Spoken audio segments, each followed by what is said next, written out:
Hello everyone, कैसे हैं आप सब लोग। मैं उत्कर्ष वर्मा मैथ्स नगर में आप सभी का स्वागत करता हूं। और आज हम लोग करने जा रहे हैं एक्सरसाइज 8.1 का क्वेश्चन नंबर 5। ठीक है, जो कि क्लास 10 एनसीईआरटी की बुक से लिया गया है। ठीक है, तो इस वाले क्वेश्चन में क्या है, आपकी स्क्रीन पर वो क्वेश्चन फ्लैश हो रहा होगा।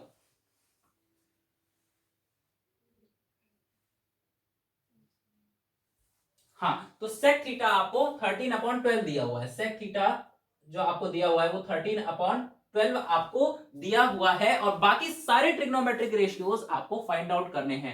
बाकी सारे ट्रिग्नोमेट्रिक रेशियोज का मतलब क्या हुआ, इसके अलावा जैसे सेक थीटा है तो उसके अलावा यानी sine theta, cos theta, tan theta, cot theta और कॉसेक थीटा आपको फाइंड आउट करना है। सेक थीटा का मैंने नाम इसलिए नहीं लिया क्योंकि सेक थीटा आपको ऑलरेडी दिया हुआ है।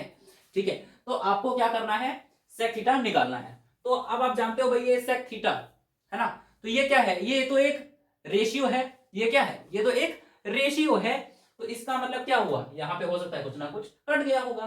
तो मान लो जो चीज कटी है वो क्या है, के है। जो चीज कट गई है वो मान लो के है। तो जो चीज कट गई है उसको वापस पाने के लिए ऊपर नीचे उसी चीज से मल्टीप्लाई कर दिया जाता है। तो क्या हो जाएगा, ये 13 के/12 के हो जाएगा। तो यानी जो ओरिजिनल नंबर मान लो रहा होगा वो ये रहा होगा 13 के/12 के। तो सेक थीटा का फॉर्मूला आप जानते होंगे, क्या होता है, हाइपोटेनियस अपॉन बेस होता है। हाइपोटेनियस अपॉन बेस होता है, यानी हाइपोटेनियस आपका कितना हो जाएगा 13 के, और बेस आपका कितना हो जाएगा 12 के हो जाएगा। ठीक है, अब मैं क्या बना लेता हूं, ट्रिग्नोमेट्री पढ़ रहा हूं तो राइट ट्रायंगल बनाऊंगा। ट्रिग्नोमेट्री पढ़ रहा हूं तो राइट ट्रायंगल तो बनाऊंगा ही। ठीक, तो ये 90 डिग्री हो जाएगा। ठीक है, और कुछ भी आप नाम ले दो, एबीसीडी रख दो, सॉरी एबीसी रख दो, पी क्यू आर रखना है जो रख दो। तो मैंने यहाँ पे मान लो पी क्यू आर रख दिया, पी क्यू आर रख दिया। एक एंगल लेना है, कौन सा एंगल, क्या लेना है, थीटा लेना है। तो यहां से मैं ले रहा हूं तो क्या लूंगा, थीटा लूंगा। अगर आप वहां से लेना चाहोगे तो वहां भी ले सकते हो, कोई दिक्कत की बात नहीं है। ठीक, तो अगर आपने एंगल यहां पे लिया है तो इसके जस्ट सामने क्या होगा, परपेंडिकुलर होगा।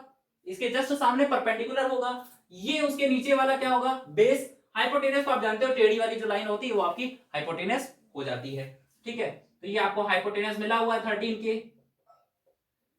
आपको हाइपोटेनस मिला हुआ है ना 13 के, और बेस आपको गिवन है कितना, 12 के। बेस आपका कितना है, 12 के है।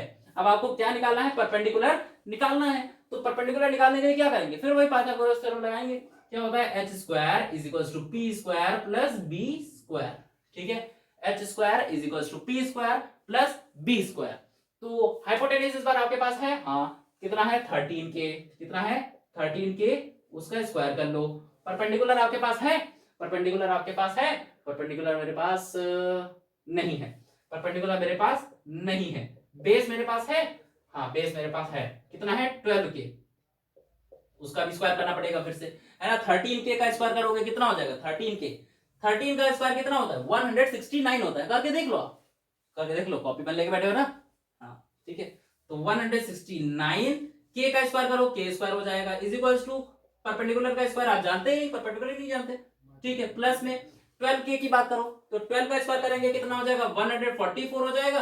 के की बात करें तो के का स्क्वायर करना पड़ेगा तो के स्क्वायर हो जाएगा। आपको तो परपेंडिकुलर निकालना है, तो जो आपको निकालना होता है ना उसको एक तरफ अकेला रोका जाता है। किस, ठीक है, अगर आपको परपेंडिकुलर निकालना है तो उसको एक तरफ अकेला रोको, चाहे आप लेफ्ट साइड रोको चाहे राइट साइड रोको, कोई दिक्कत की बात नहीं है।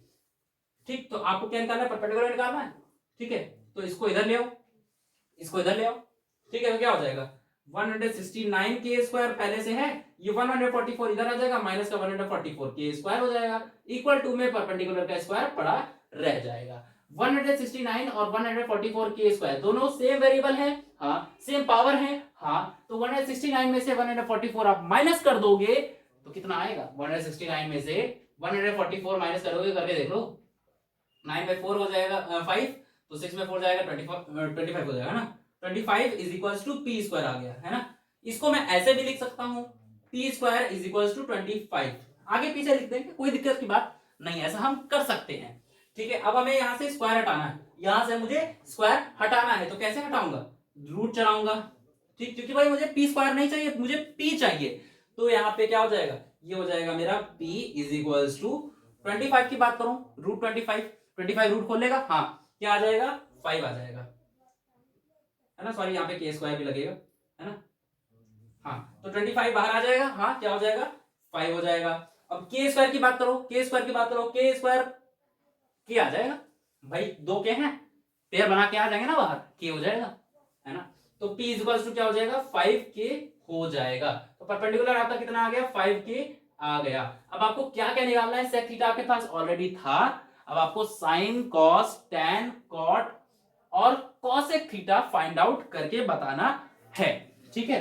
तो मैं इसको इरेज कर देता हूं, तब तक आप बाकी मटेरियल हटा दिया है और डायग्राम को छोड़ दिया है, क्योंकि डायग्राम की मदद से हम लोग साइन कॉस वगैरह निकालेंगे। तो सबसे पहले हम शुरुआत कर लेते हैं किससे, साइन से शुरुआत करते हैं, किससे शुरुआत कर लेते हैं, साइन थीटा निकालेंगे। तो साइन थीटा निकालना है ना। तो साइन थीटा का फॉर्मूला क्या होता है, perpendicular upon hypotenuse, perpendicular upon hypotenuse. Perpendicular कितना है 5k, परपेंडिकुलर कितना है 5k, हाइपोटेनियस आपका कितना है, ये ना हाइपोटेनियस 13k।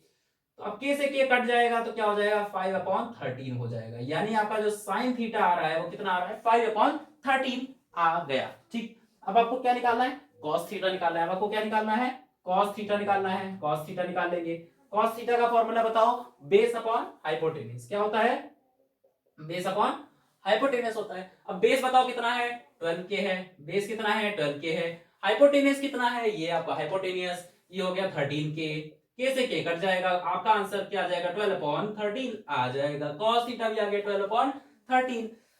दिक्कत हो रही है इसमें ट्रायंगल में कि कौन परपेंडिकुलर बेस हाइपोटेनस लिख दूं, तो एंगल की जस्ट सामने वाला क्या होता है परपेंडिकुलर होता है। ये आपका क्या है, ये आपका क्या है परपेंडिकुलर है, ये आपका क्या है बेस है, और ये आपका क्या हो गया हाइपोटेनियस हो गया, ठीक। अब तो कोई दिक्कत नहीं है, हाँ। तो साइन हो गया कॉस हो गया। अब बात कर लेते हैं किसकी, tan थीटा की बात कर लेते हैं। tan थीटा का फॉर्मूला क्या होता है, परपेंडिकुलर अपॉन बेस होता है। क्या होता है, परपेंडिकुलर अपॉन बेस होता है। परपेंडिकुलर कितना है, परपेंडिकुलर मेरा है 5k, अभी तो निकाला था 5k। अब बेस कितना है 12k, बेस कितना है 12k, k से k फिर काट दो तो क्या हो जाएगा 5/12 आ जाएगा। tan थीटा आपका 5/12 आ गया। अब आपको क्या निकालना है, cot थीटा निकालना है, cot थीटा निकाल देंगे, cot थीटा निकाल देंगे। cot थीटा का फॉर्मूला क्या होता है, tan का उल्टा यानी बेस अपॉन परपेंडिकुलर। तो बेस आपका इस बार कितना है 12k है, बेस कितना है 12k है, और परपेंडिकुलर कितना है 5k है, 5k आपका परपेंडिकुलर है। तो k से k यहां काट दो कितना हो जाएगा 12/5 आपका आंसर आ जाएगा, यानी cot थीटा आपका हो गया 12/5। अब आपको क्या निकालना है, बाकी बचा है sec थीटा। sec थीटा तो वैसे भी गिवन है ना, तो अब आपको क्या निकालना है cosec थीटा निकालना है, ठीक। तो हम क्या निकालेंगे cosec थीटा निकाल लेंगे। तो cosec थीटा का फॉर्मूला क्या होता है, साइन का उल्टा यानी कि hypotenuse upon perpendicular, hypotenuse upon perpendicular. Hypotenuse आपका कितना है 13k, हाइपोटेनियस कितना है 13k, परपेंडिकुलर कितना है 5k, ठीक। k से k यहां फिर काट दो तो क्या हो जाएगा 13/5 आपका आ जाएगा cosec थीटा। cosec थीटा आपका कितना आ गया 13/5 आ चुका है। तो इसी तरह से आपका क्वेश्चन नंबर 5 एक्सरसाइज 8.1 का यहां पर खत्म होता हुआ है।